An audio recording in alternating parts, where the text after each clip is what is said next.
Hey there. Ever wanted to share a great story about something that happened yesterday or maybe last week or even years ago? Well, you are in exactly the right place. Today, we're going to master the one tool you absolutely need to do that, the simple past tense. Let's dive in. Just think about it for a second. To answer a simple question like this, you have to use the simple past. You'd probably say, I watched a movie, or maybe I saw a great show. See, this is something we use literally every single day to talk about our lives. All right, first things first, we're going to cover the basics. You can think of the simple past as our key to unlocking any conversation about things that are finished and done. Like everything that happened yesterday.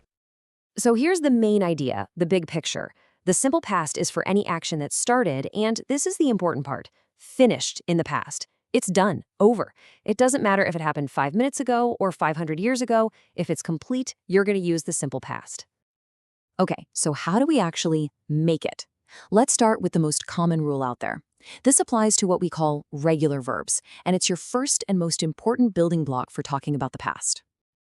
And here it is, the foundation. For most verbs in English, all you have to do is just add ed to the end. That's it. It really is that straightforward. This little formula is your ticket to the past tense. Let's see it in the wild. Snow becomes snowed. Watch becomes watched. And help becomes helped. You see that pattern, right? You just take the verb, tack on that ed, and boom, you're officially talking about the past. Now, let's see how this works in a full sentence. Making a positive or affirmative statement is easy. You helped. But check out what happens in the negative and the question. We bring in a little helper verb, did. When you say you did not help, notice the ed from helped just vanishes. Same thing for the question. Did you help? That word did does all the heavy lifting to show us we're in the past. All right, now for the really fun part. Because not all verbs are going to follow that nice ed rule. We call these guys irregular verbs. And you can kind of think of them as the rebels of grammar. They just like to do their own thing.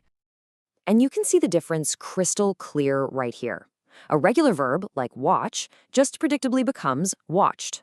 But an irregular verb, like go, it completely changes its form and becomes went. There's no ed anywhere in sight. These verbs have their own unique past tense forms that we just have to get to know. Here are a few more of the most common rule breakers you'll run into. So, go becomes went, see becomes saw, eat becomes ate, and come becomes came. They don't really follow a pattern, which is why we just have to remember them. So how do these irregular verbs work in negatives and questions? Well, here's the good news. They follow the exact same rule as the regular verbs. Our helper did comes to the rescue again. Look closely. In the affirmative, we say she ate. But in the negative, it becomes she did not eat. The verb pops right back to its original form. Same thing in the question. Did she eat? This is a really key point. Whenever did is in the sentence, the main verb gets to relax and go back to its simple base form. Okay, so we've covered the rule followers and the rule breakers. But there is one verb that is so special. It plays by its own set of rules entirely. And that, my friends, is the verb be. It doesn't use did at all. So just for a moment, forget everything you just learned about ed and helper verbs. For the verb be, there are only two words you need to know for the past tense, was and were. And the rule for picking which one to use? It's pretty simple. As you can see here, we use was with I, he, she, and it. And we use were with you, we, and they. Now let's see how this works in actual sentences. To make something negative, you just add not right after was or were. So he was here becomes he was not here. Easy. And to ask a question, you just flip the subject and the verb. They were tired becomes were they tired? Notice there's no did anywhere. The verb be is totally independent. It handles its own business. So, we've got our building blocks, right? We have the ed rule, we have our irregular rebels, and we have the special case of be.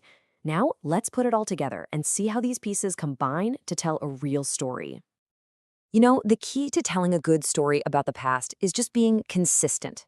When you list a bunch of actions that happened one after the other, all of those action words, the verbs, should stay in the simple past.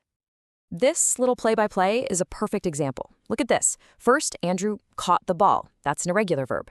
Then, he ran down the field. Another irregular verb. And finally, he scored a point. That's a regular one. All three actions stay in the simple past, and that's what creates a clear, connected story. So that's really it. Whether you're using a regular verb with ed, an irregular one like went, or the special forms was and were, you now have all the essential pieces. You've got the building blocks you need to tell your own story about what happened yesterday. So now the power is in your hands. You can talk about the movie you saw, the awesome meal you ate, or where you were last weekend. So I'll leave you with this question.